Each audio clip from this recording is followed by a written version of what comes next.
Perkenalkan, nama saya Wulan Sari, Prodi S1 Pendidikan Matematika, NIM 202501018. Selamat datang di video pembelajaran. Pada kesempatan kali ini, kita akan membahas materi tentang relasi manusia dan alam berdasarkan pemikiran C.A. van Persson. Materi ini sangat penting karena berkaitan langsung dengan bagaimana manusia memahami, berinteraksi, dan memperlakukan alam dalam kehidupan sehari-hari.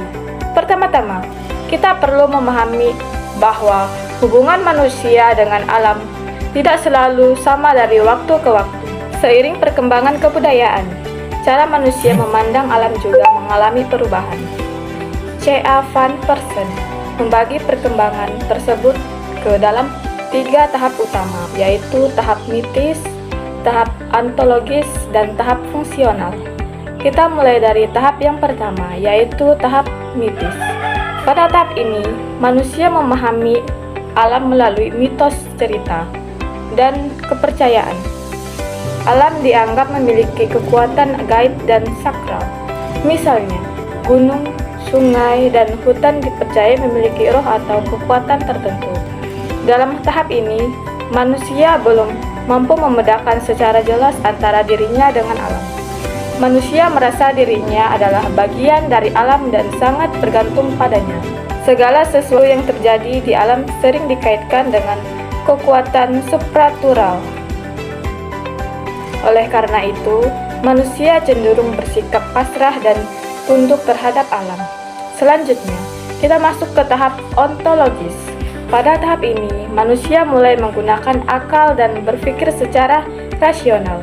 Alam tidak lagi dianggap sebagai sesuatu yang penuh dengan kekuatan gaib, tetapi mulai dilihat sebagai objek yang dapat dipelajari.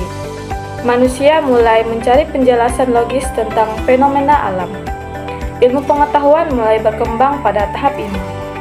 Manusia mulai memisahkan dirinya dari alam. Artinya, manusia tidak lagi menyatu dengan alam seperti pada tahap mitis. Sebaliknya, manusia mulai menempatkan alam sebagai sesuatu yang berada di luar dirinya. Dengan cara berpikir ontologis, manusia mulai memahami struktur dan hukum-hukum alam. Tahap berikutnya adalah tahap fungsional. Pada tahap ini, manusia tidak hanya memahami alam, tetapi juga mulai memanfaatkannya.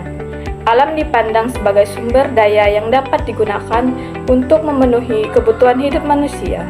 Perkembangan teknologi menjadi sangat pesat pada tahap ini. Manusia mampu mengolah alam menjadi berbagai bentuk yang berguna, seperti energi, bahan bangunan, dan teknologi modern.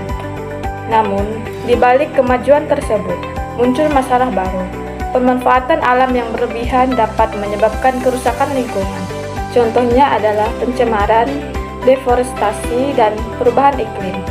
Oleh karena itu, pada tahap ini manusia dituntut untuk lebih bijak dalam menggunakan alam. Jika kita lihat secara keseluruhan, ketiga tahap ini menunjukkan perkembangan cara manusia berhubungan dengan alam. Dari awalnya penuh kepercayaan dan mitos, kemudian menjadi rasional hingga akhirnya menjadi fungsional dan praktis. Namun, perkembangan ini juga membawa tanggung jawab yang besar. Manusia tidak boleh hanya mengeksploitasi alam tanpa pemikiran dampaknya. Sebagai penutup, kita dapat menyimpulkan bahwa hubungan manusia dengan alam terus mengalami perubahan seiring perkembangan kebudayaan. Ketiga tahap yang dijelaskan oleh C.A. van Persson membantu kita memahami bagaimana cara pandang manusia terhadap alam berkembang dari waktu ke waktu. Oleh karena itu, kita sebagai manusia modern harus mampu menjaga keseimbangan. Kita boleh memanfaatkan alam, tetapi tetap harus menjaga kelestariannya. Dengan begitu, hubungan manusia dan alam dapat tetap harmonis dan berkelanjutan. Terima kasih sudah menyimak video ini. Semoga materi ini bermanfaat dan menambah wawasan kita semua.